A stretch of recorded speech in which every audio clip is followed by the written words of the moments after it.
Imagine you're about to learn the ultimate life skill, how to politely refuse a hug from a bear. Yes, a bear. Now meet Joe. He's your average guy wearing a Hawaiian shirt, looking slightly confused but determined.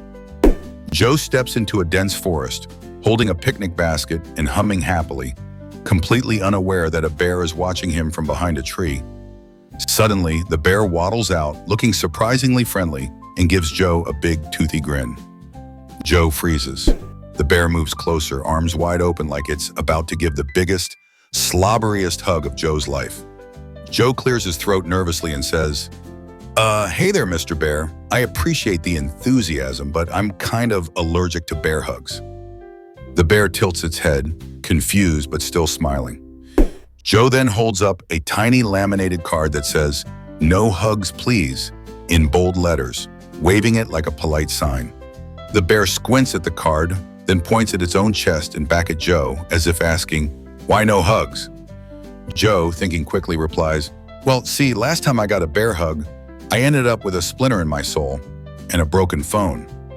The bear chuckles, a deep, rumbling sound, and suddenly pulls out a tiny picnic blanket and sets it between them. Joe blinks. "Wait, what's this? A peace treaty?"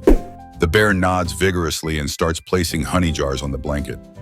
Joe relaxes and says, "All right, I can negotiate with honey, but the hug? Still off the table." The bear leans back, folding its arms, and Joe adds, "Maybe a fist bump."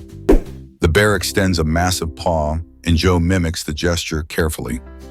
They bump fists, and Joe breathes a sigh of relief. As the bear munches on honey, Joe whispers to himself, "Note to self, next time bring extra honey and a fist bump guide." And just as Joe thinks he's out of the woods, literally, the bear looks at him with puppy eyes and says, "So, about that hug?"